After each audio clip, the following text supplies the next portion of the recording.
بسم اللہ الرحمن الرحیم۔ قرآن شریف میں قرب قیامت کی کئی نشانیاں بیان کی گئی ہیں اور انہی میں سے ایک نشانی یاجوج ماجوج کا ظہور ہے۔ تاہم سوال یہ ہے کہ یاجوج ماجوج کا ظہور کب ہوگا اور یہ کیسے مریں گے؟ یاجوج ماجوج یافس کی اولاد میں سے ہیں۔ یافس بن نوح علیہ السلام کی اولاد میں سے ہیں اور ان کا شمار نوح علیہ السلام کے ان بیٹوں میں ہوتا ہے جو کہ ایمان لے آئے تھے، اور یہی طوفان نوح کے وقت بھی کشتی میں سوار ہوئے تھے۔ طوفان نوح کے بعد نوح علیہ السلام کے بیٹے مختلف علاقوں میں بس گئے۔ یاجوج ماجوج بھی نوح علیہ السلام کے بیٹے یافس کی اولاد میں سے ہیں۔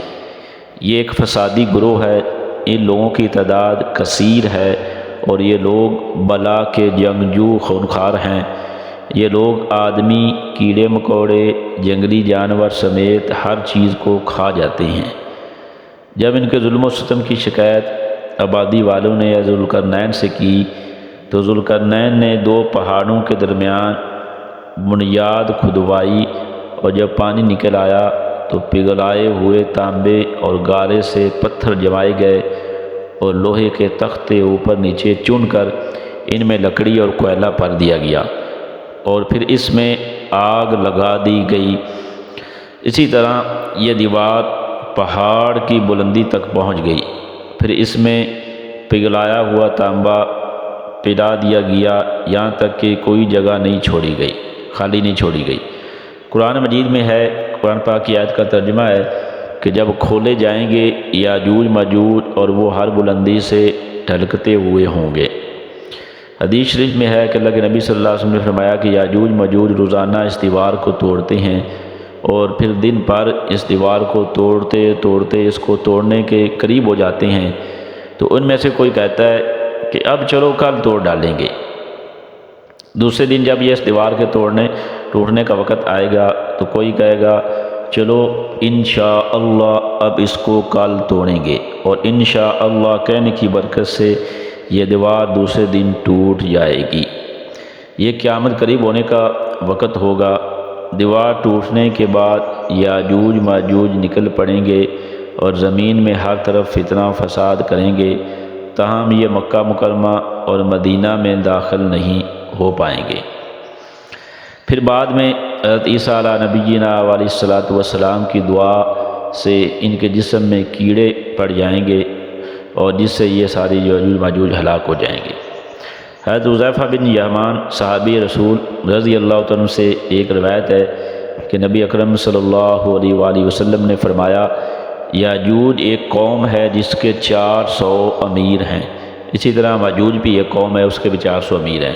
ان میں سے کوئی فرد جب تک اپنی اولاد میں سے 1000 شاہ سوار نہیں دیکھ لیتا نہیں مرتا۔ ان کی ایک قسم تو وہ ہے جو صنوبر کے درخت کے برابر لمبے، یعنی تقریباً 120 ذراع لمبے ہوتے ہیں، اور دوسری قسم وہ ہے جو اپنے ایک کان کو بچھا لیتے ہیں اور دوسرے کان کو اوڑھ لیتے ہیں۔ ان کے سامنے کوئی خنزیر یا ہاتھی آ جائے تو اسے یہ کھا جاتے ہیں اور یہاں تک کہ اپنے مردوں کو بھی کھا لیتے ہیں۔ ان کا اگلا قدم شام میں تو پچھلا قدم خراسان میں ہوگا۔ تمام سمندروں اور دریائے تبری کا پانی پی جائیں گے مگر حق تعالیٰ انہیں مکہ مکرمہ، مدینہ منورہ اور بیت المقدس میں جانے نہیں دے گا۔ حضرت وہب بن منبہ رحمۃ اللہ علیہ کا کہنا ہے کہ یاجوج ماجوج گھاس پھوس، درخت اور لکڑیاں کھاتے ہیں اور جس انسان پر قابو پا لیتے ہیں اسے بھی کھا جاتے ہیں۔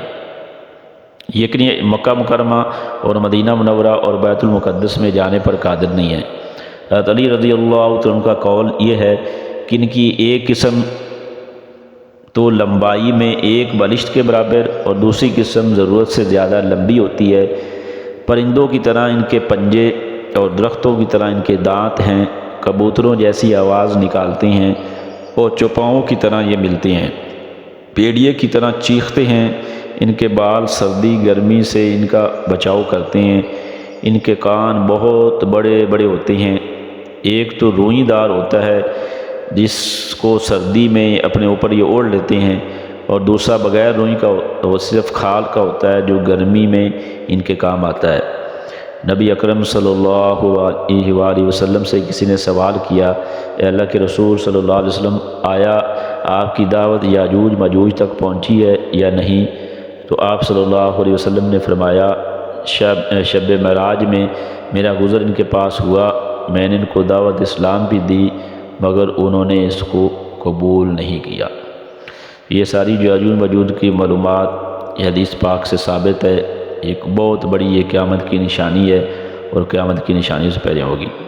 تاریخی اسباق چینل کے ناظرین، اگر آپ کو ہماری یہ ویڈیو پسند آئی تو ہمارے چینل کو سبسکرائب، لائک اور گھنٹی کے بٹن کو دبائیں۔